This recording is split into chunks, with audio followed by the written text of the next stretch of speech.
Well, hello, Justin. Hi there. Hi, Andrew. How are you? Yeah, good. Thanks, and you? Good. Thanks for joining us today. Yeah, no, thank you for having me. How's the weather down in Cape Town? It is, it's blowing a gale and it's starting to rain right now, so happy to be inside. Yeah, well, it's freezing. I see your boss has just joined us as well. It's freezing cold Beautiful. up here in Pretoria. Yeah, I saw Matt. Okay. Matt sent me All a picture right. this morning. Okay, I'm just going to start with the formalities. My name's Andrew McKenna. I'm the founder of the African Turf Academy.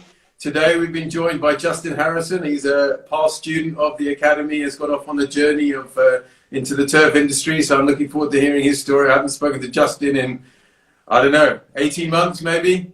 So it'd be good to catch up. And here's Nikki just joined us as well from the Silver Lakes. So, all right, we're going to kick off some simple questions first, Justin. Cape Town or Durban? Cape Town, huh? I've learned to love this lifestyle. It's two different lifestyles, but yeah, Cape Town for sure. Okay. Augusta or St Andrews? St Andrews all the time. Okay. And last one for now, Jack or Tiger? Jack, yeah, his record, that's just one that I don't think is ever going to be beaten. Okay. All right. Second man in a row to say that. Second youngster in a row to say that. All right. Right, Justin, we're going to talk about your career now. It's in its early stages, but I want to hear how you got interested in the turf world, and tell us how you started. So it started back when I was pretty young. My dad he still is a member. He's been a member of this, our golf club, a small golf club, little 9-hole golf club in Greytown, called St Catherine's. Okay. And so he's been a member there for like 20 years. So I would always go out there with him. And the head greenkeeper there and the owner of the golf club, he's one of a very dear family friend. So his son and myself grew close over the years, and I'd go and spend a week or two out on the farm, just learning, mainly just to be out on the farm because I just loved that lifestyle. And then he got me involved in doing daily tasks on the golf course. Mm-hmm. So yeah, Pete Null, he is the one that got my interest sort of sparked about learning about greenkeeping. So yeah, I started back, I'd head out there when I was during school holidays when I was 15, 16, and yeah, just got into it from there. All right, and then you, at some point, in that journey, you got in contact with us and Derek at the African Turf Academy. What year was that now? 2015, 2016? Yeah, if I'm not mistaken, it was 2016. I was looking at, obviously, I'd finished school in 2013, taken a couple gap years, and I always knew I wanted to do something in golf, mainly the turf side. So I was looking at trying to do it overseas, mainly America, but yeah, it was just a little bit too expensive and wasn't too sure about which was the right channel to go through. So yeah, looking for somewhere back home was my next step, and obviously trying to find the correct one, and yeah, one that could definitely get my career set up. So yeah, that's when I found Assistant Turf Academy. Okay, so you were in the phase when we were still growing and still trying to improve what we do. So you spent 2 years with us, and then you headed off to with Mike O'Keefe to Ohio State, right? Yeah. Tell us a little bit about that. Yeah, that was definitely my next step. Obviously, during my time at the academy, we got to meet Mike O'Keefe through a few video calls and seminars like that, and I knew that would definitely be my next step, as just to gain experience on obviously overseas on a bigger scale. So yeah, so applied for that, got in there, spent my first 6 months at Robert Trent Jones Golf Club in Virginia, under Scott Furlong. who is a very, very good greenkeeper up there. And he helped me out extremely. He set up a few things for me, helped me volunteer at the US Open at Shinnecock, which was absolutely, I never expected that, firstly, going over there. And yeah, and then spent my last 6 months down at TPC Sawgrass, where, yeah. Okay, but the first one, Robert Trent Jones, that's a lot of people don't know that golf course, but it held the President's Cup 5 times, right, in the early days. Is that right? 4 times, if I'm not mistaken. 4 times, and then it's also held the Quicken Loans. So yeah, it's got a lot of heritage to it. It's a private 18-hole golf course, members only. But yeah, it's obviously hosted 4 President's Cups, so it's a golf course that can host championship events. Jason Ackerman's watching, and he's saying, Justin, you're an excellent greenkeeper, a terrible golfer. Yeah, I can agree with that one. You're not that bad, not at all. Oh, I haven't played golf in a while, so. What's your handicap, around 9 or something? No, it's golf right now, so. Yeah. It's a 4.4, but it's definitely not playing to that. Okay, yeah. So you're not a terrible golfer. Maybe in compared to Jason, but a bit harsh. All right, go back to Robert Trent Jones. That's on Lake Manassas, isn't it? Is it called? Is that right? Yes, on one of the main lakes in Virginia. So yeah, basically the whole back nine, the whole left-hand side of the golf course is water. So it's quite a challenging golf course. Completely cool season. Bent grass, fairways, tees, greens, and then some rough. So it was quite a challenge to look after that in the middle of summer in Virginia, where we're having 30+ degree days and humidities in the high 60-70%. So it was a challenge, but it definitely was. It was one of the best times that I had, because you definitely learn quickly what not to do and the correct way to do it. So yeah. And then you were chosen to go to the US Open. What tasks? What did you have to do when you were at the US Open? So I got to mow greens on the back nine. I mowed 13, 14, and 15, if I'm not mistaken. So we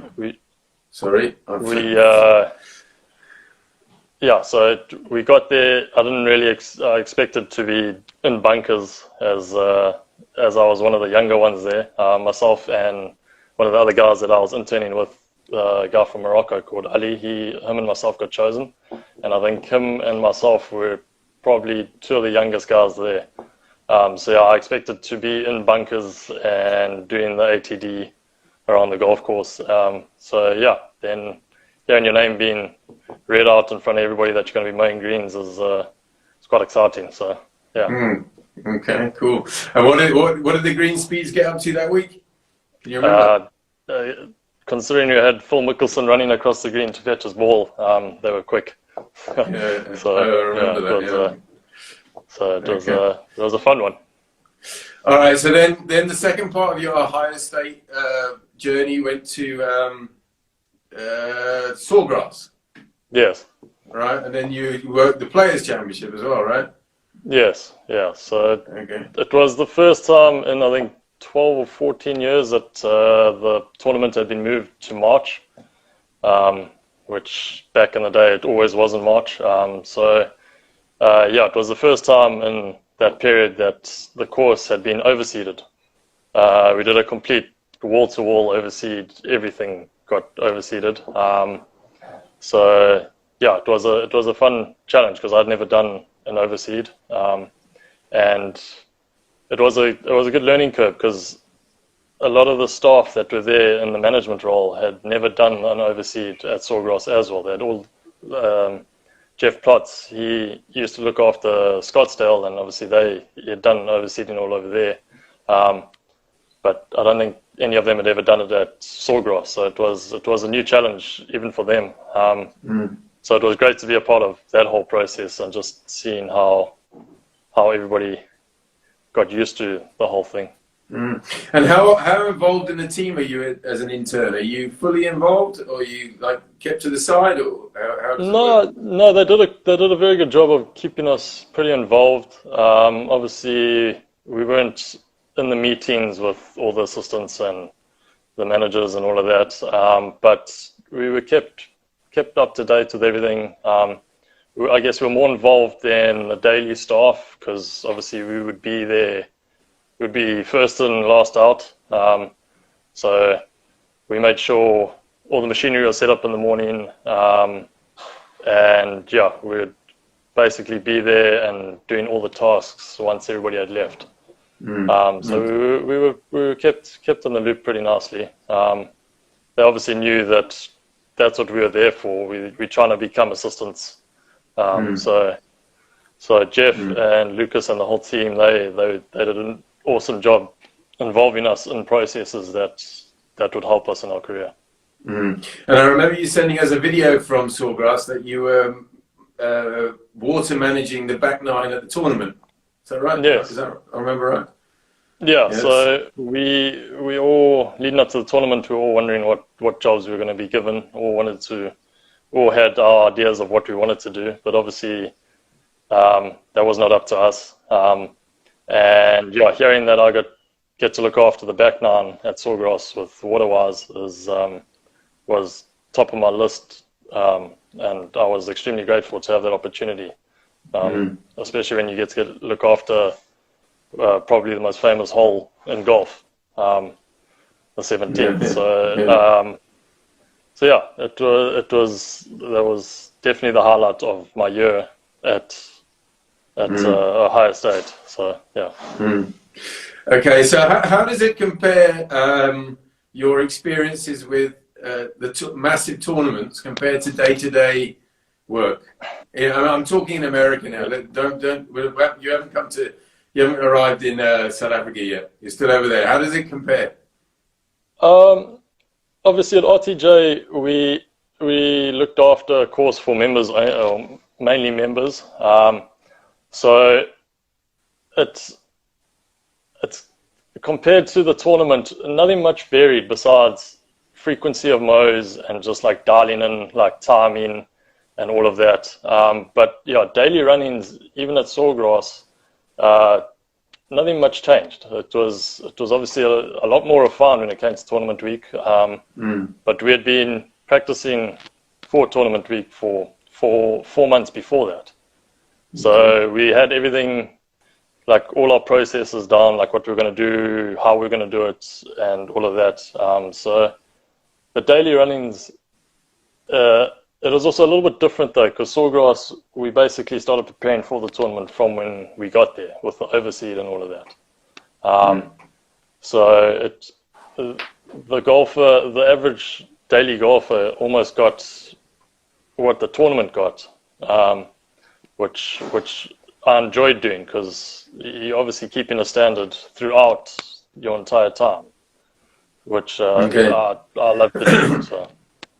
So it doesn't drop off a lot when the tournament disappears. It's not like you. Yes, obviously there's obviously going to be some, like we walk mode rough, which was a fun process with rotary mows. So we had teams of between 12 and 20 guys, all with your normal backyard lawnmower, mowing nearly every bit of rough in play. So that process, obviously, once the tournament had finished, I think they did it for a little bit after, and then they went back to using normal mowers. But yeah, obviously the speed, you got to give your golf course a rest as well after you've been beating it for 3-4 months straight. You got to give it a little rest. Yeah, absolutely. Okay, so then you finished up there, and then you came back to South Africa. I think this is when I last spoke to you. Yes. How did you end up getting to where you are now? You're now the assistant at Erinvale. Yes. Which is one of the top golf courses in South Africa, one of the top golf courses in the Cape. How did you manage to land that role?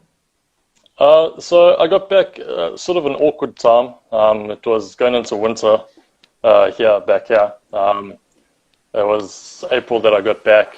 So it was sort of the time where golf courses start to quiet down with all of their processes. So I sent my CV out to a few golf courses, didn't hear anything back, and it was actually my girlfriend who found this position, because I knew I wanted to move down to the Cape. So I'd been focusing on golf courses down here. So my girlfriend actually found the posting for a golf club in Somerset West, but there wasn't much more on it. So I sent my CV off and actually chatted to Craig Haldane once I heard back from the interview saying that it's Erinvale, because I didn't know who it was. So I heard that it was Erinvale, and I chatted to Craig, and Craig actually said that he knew Greg, because Greg was, back in the day, Craig used to be Greg's assistant. Yeah. So Craig actually helped a lot as well with chatting to Greg. And then, flew out here for an interview, met Greg, met the team. And then 2 weeks later, Greg said, pack your bags. You're in. Yeah. So that's great. Packed up my whole life in a week or two and drove down to the Cape from there to Okay. Okay, cool. So I'm glad that the network that we create in ATA is able to help the guys further down the road, even after you've left us. And I think that's growing and growing and growing now. So absolutely. We'll get on the advice you can give to the students afterwards. But Craig talks about Greg, your boss, as a mentor to him, which I'm sure is a big compliment to Greg. How have you found that? I don't want to get personal here, but your mentorship in your journey, have you found some? Have you got some like a base of mentors that you can rely on now? Yes, no, absolutely. Obviously, Greg now this is probably my first proper assistance role that I fitted into. So Greg's definitely, if I have any question, he's very good at, he loves asking our opinions. It's myself and another guy, Nick, we're the two assistants here. And we're very fortunate to have two assistants here, which helps a lot. It also helped me a lot with my transition into being an assistant and at a new course. So Greg's very good at just he lets us air our opinions freely. Obviously, the buck ends with him, but he's not closed off to ideas. We can always go to him. So yeah, he's definitely my main source of mentorship right now, and he's definitely going to be for the foreseeable future. But yeah, no, definitely. In the early days, obviously starting out at ATA, I had Nicky Curtain. He definitely helped out a lot. He obviously, we were new. He understood that we were new. Didn't really know much about much, and he definitely helped us set up a foundation for getting into the industry. Okay, cool. Okay, and now so early in your career to be second in command of a top course, how has that been? How has that journey been? It's been good. It's obviously been nerve-wracking when it started out. You do when you spend time overseas, you think coming back home is going to be easy, but it's each has its own challenges. So yeah, it's definitely been. I'm happy that I took the step that I did, and I feel like every day I'm getting a little bit better at it. Definitely nowhere near the level that I want to be, but obviously that's going to take time, and I understand that's going to take time. So it's definitely a process that I've enjoyed, and I love what I do. So it's something that I'm enjoying learning every day about. Okay, and what sort of things do you still feel like you need to learn before you can be tempted into the next step of being a golf course superintendent? I assume you would like to go to the next step would be to a top course, right? Yeah, I mean, obviously, education-wise, I feel like I need to do a little bit more in education-wise, get a next qualification and something that's going to help, uh, almost like a business management-wise. Because I see how Greg, the things that he has to deal with, and that's definitely the side, like a lot of like budgeting and all of that stuff that I feel like definitely needs to play a big role, especially if you want to look after a top club. It also helps when you sort of fit into a role of a superintendent that sort of has an overlook of how clubs are run as well as how the turf sides run. Yeah. So We're that's actually definitely adding one to we're actually adding that into our course next year. We're adding yeah, business management into the turf management. that's definitely something that's going to help a lot when it comes to because I mean it's definitely not all mowing grass 24/7. There's a lot of other things that come into play. Exactly. And are you allowed to say where you would love to end up? I'm sure Greg doesn't mind you having dreams. Let's talk in Greg 15 and I are very open, years. so Yeah. I'm very open with Greg. He knows what I think most of the time. So yeah, I mean, I definitely personally I'd love to end up probably in the States. I'd just say because just the scale of everything over there, like it's just I don't think you can really compare it to anywhere else in the world.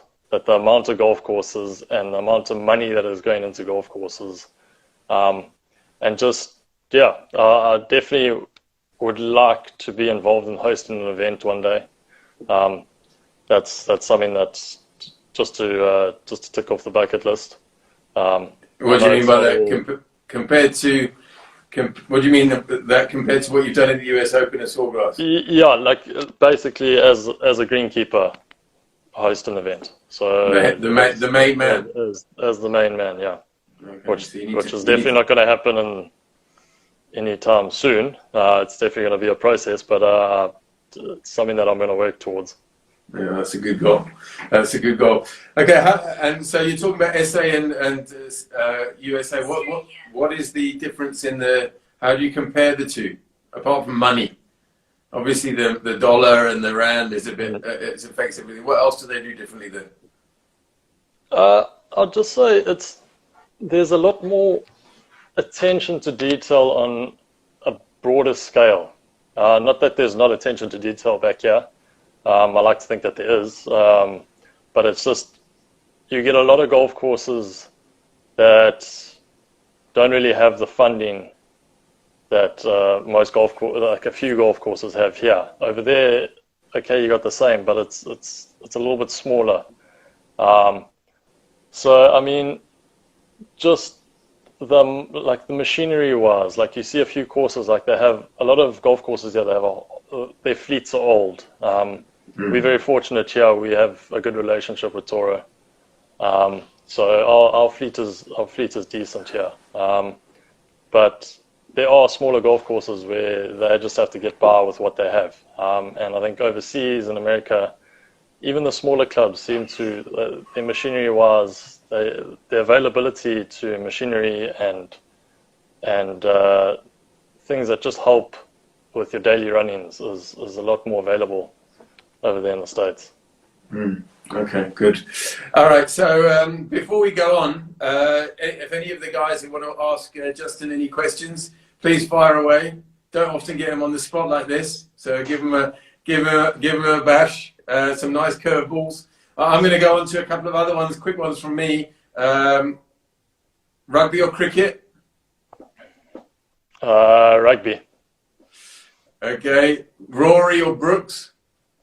Rory, all day. Okay. And place to live, USA or SA? You kind of answered that one, but you can answer it again. Yeah. So listen, South Africa's always going to be my home. I'm always going to love this country. But yeah, it's a tough one. It just depends on what's going to happen in the future. But yeah, South Africa's always going to be home. So yeah. It's not as if I'm going to hate it. Okay. All right. All right. So go back to your role now. Obviously, you're still an assistant, so maybe managing people isn't such a big part of your role, but maybe it is. So I just want to ask you, what percentage of your role is managing turf in compared to managing people? Because I think the higher up you go, the more that balance starts to get tipped towards people. Yeah, no, definitely. It's kind of an 80% managing people, 20% looking after the golf course. Mainly because you've got a staff that if they don't do their jobs, then the golf course doesn't basically look the way that it should. So making sure that the guys are doing what they should be doing is my main goal on a day-to-day. Okay. So yeah, looking after guys. It is Greg. Greg sort of, he lets us manage people. He lets us do, should I say, like we look after the guys a lot more than I have seen at other clubs. Okay.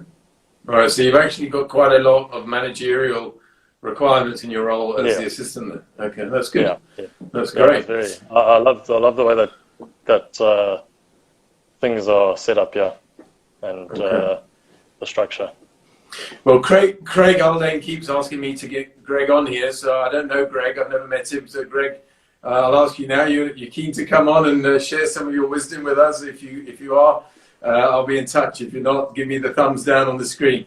All right, Harry is asking. You know Harry? Do you know Harry, Justin? Harry from the Academy? Yes, Harry, yeah. Yeah, I'm not sure if you crossed over which paths. How are you doing? He says, well, there's Mike O'Keefe just joined us. How are you doing? Would you say you stayed too long not finding work when you got back from Ohio? I think he means, did it take you too long to get work? Yeah. It was a tough one. I think it was just a tough time to come back, going in the time period and the season. So a lot of golf courses, obviously they don't want to do much during their winter periods because it's normally saving money, then you're not mowing as much. So yeah, I definitely, it did take me a decent amount of time to find what I was looking for. And yeah, it's something that it's situational because it took me not even a month to get, no, I wouldn't say, I'd say not even 2 weeks to find this job. But I'd been searching all and around for, I'd say, a month and a half to 2 months. So, I mean, it can change in an instant. But yeah, it's about getting yourself out there as well and just making people know that you are looking for work. Yeah.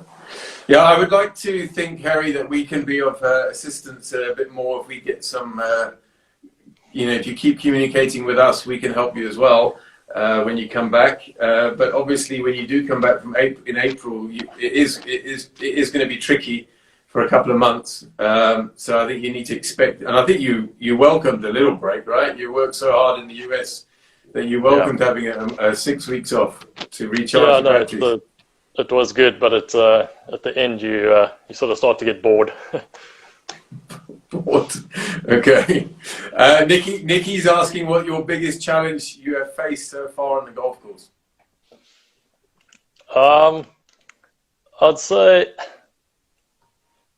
trying to, like, at Sawgrass, the amount of people that you sort of have to answer to I mean, on the stadium course we had 3 assistants.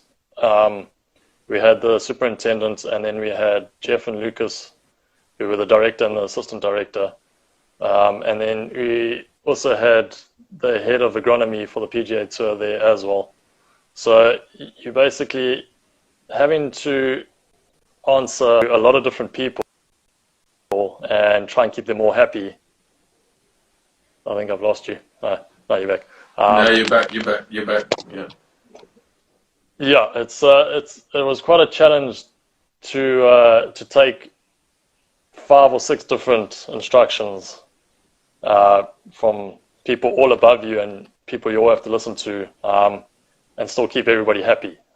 So yeah, that's probably people managing is and dealing with different instructions has been quite a challenge that I've dealt with. Mm.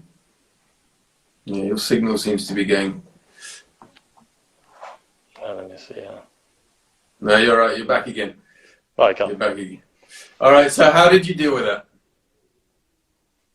How did you deal with the different people, the politics? We call it the politics.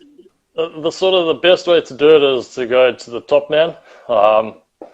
So yeah, most of the time it was sort of having to give somebody a call and just be like, I've been told this. Are you happy with the way that I'm doing it? Are you happy with what I've been told, or do you want me to do it a different way? And that's sort of the best way that it has to be dealt with.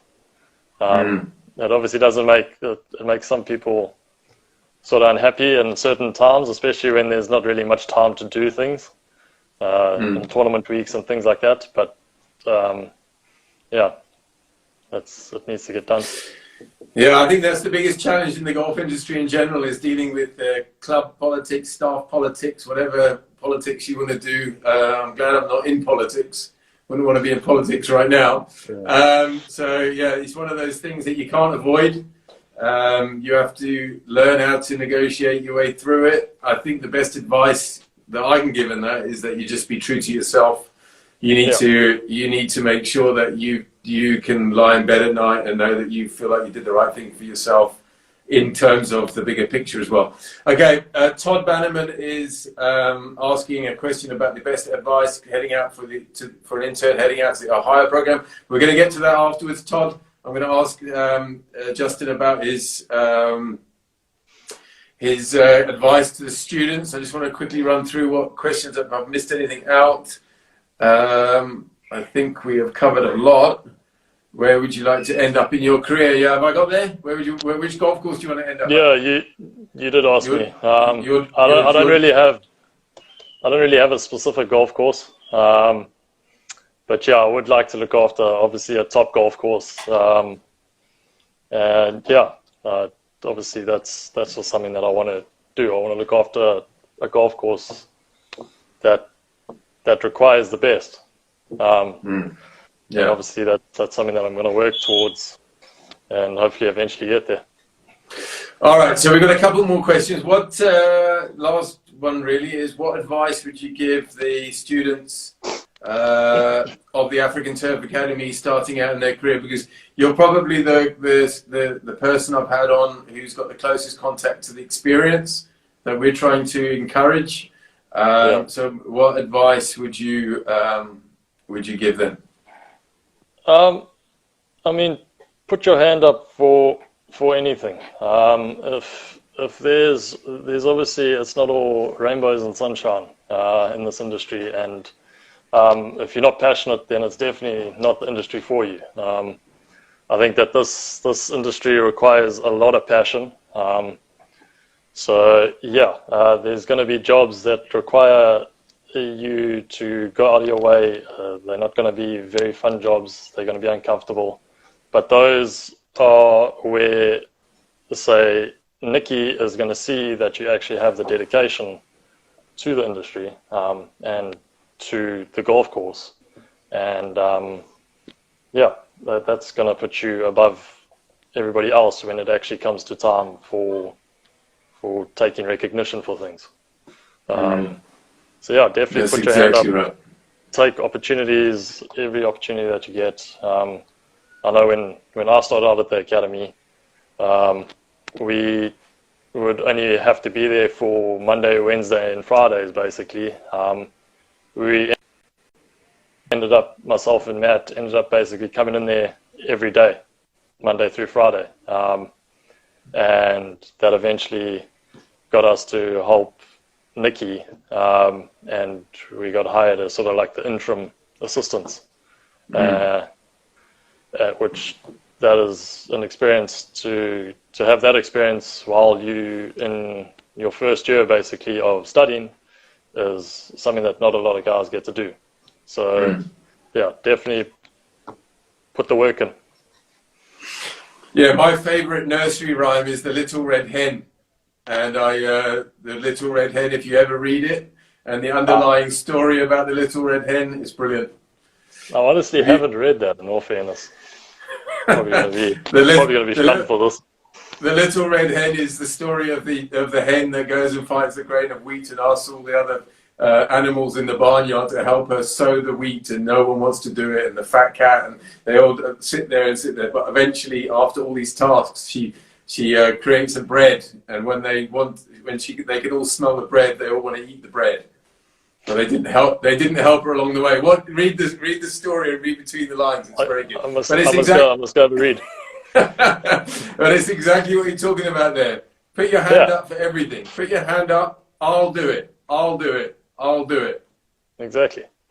And people notice that. You don't need to have a checklist. You don't need a register. You don't need to see the guys who are doing that. You know. Yeah, I'm sure. It also builds trust, and I think trust in this industry as well, especially when you get into an assistance role, is your main thing that is going to get you to where you are.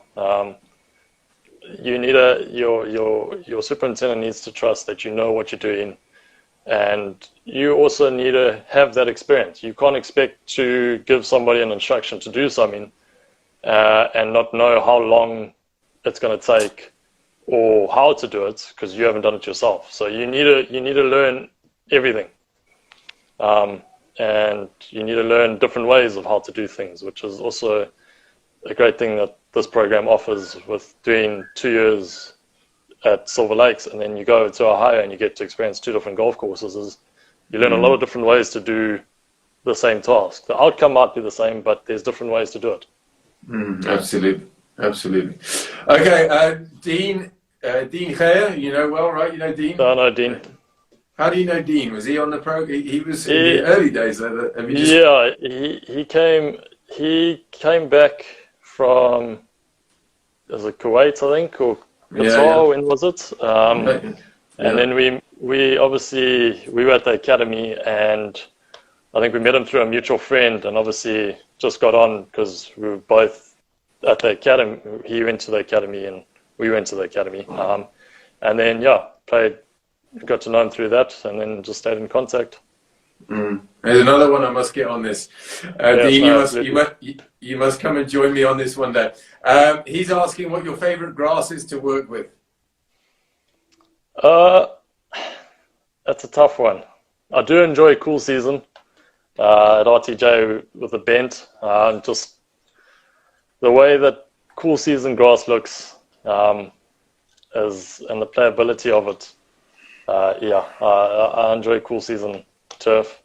Obviously, not from a maintenance point of view. With you basically, if your whole golf course is cool season, you're basically looking after a giant green with all the disease and other things you have to worry about. But yeah, I do enjoy cool season. And what do you have at Erinvale? Is it the standard Kikuyu? And bent greens? Yeah, we got a bent Poa mixed greens. Obviously, depending on the season, the bent and Poa have their favorite times of the year. But yeah, we got a proper bent Poa mixed green, so we got to look after 2 different types of grasses throughout the year on our greens, which is also another challenge and something that I've never done, which I'm enjoying. But yeah, Kikuyu fairways and tees rough. Okay, brilliant. All right, Justin, that's it from me. How do people get hold of you? What social media handles have you got? Twitter, Instagram, what do you use? Yeah, I'm not the best at social media lately. But yeah, I've got Instagram, Justin Harrison, or Justin_Harrison9. And then yeah, Facebook, Justin Harrison. I do have Twitter, but I'm not really active on there. I use it more for research purposes. I follow a lot of people. Don't really post much on there. So yeah, But Yeah, it would be something that you from me. My advice would be to get active on social media. yeah, no, You are absolutely. you are a brand, and you need to keep your brand visible. Yeah, no, Whether you realize you're a brand or not, you are. So you need to keep that visible and stay connected. Doesn't mean you're yeah, looking no, for other opportunities. It's just stay connected in the industry. yes, definitely. No, I agree with that, and I know I've been bad, especially with Twitter, because I know that's one of the biggest platforms for superintendents and greenkeepers. So that's something that I definitely starting to look Yeah, into. yeah. I mean, the guys I've been speaking to all over the place, the really top guys, they're really on all. Yeah, They've got their finger on their pulse on everything. yeah, no, absolutely. That's Yeah, why they're the best. And you know, one of the things now that they have to be good at is this. Not necessarily interviews, but it can be just staying connected. All right. Nikki's asking, how are you coping with the golf course during lockdown? yeah, it's been fun. There's three of us, so there's Greg, and then Nick and myself, and obviously we've got our mechanic in. But yeah, three of us to look after 18 holes. We've just been very fortunate. It was a very dry summer, as it is in Cape Town. So a lot of the rough went dormant, and yeah, growth wasn't too lush coming into this lockdown. But yeah, now our winter time is when we're meant to get our rain. So if this carries on for the next couple of months as expected, it's going to be fun if we start to get the amounts of rain that are predicted as well. So it's been tough, but yeah, we're trying to keep on top of things. Obviously, the small little attention to detail is starting to go. But yeah, we're trying to get that back. This morning I was out sharing greenside sprinklers. So yeah, it's just like small things like that are starting to slip, but we're doing as best we can for what we have. All right, Greg, we'll be happy that I'm not going to take up any more of your time. You can get back to your work. No. Guys, thanks for watching. You had a good turnout today, Justin. So you are a brand. You must keep it flying. So there are lots of our past students and other guys watch. So thanks for watching, and thank you thanks, very much. Justin, and keep in touch. Thank you, Andrew. Thank you very much. Okay. Cheers. All right, Justin. Cheers. Keep well.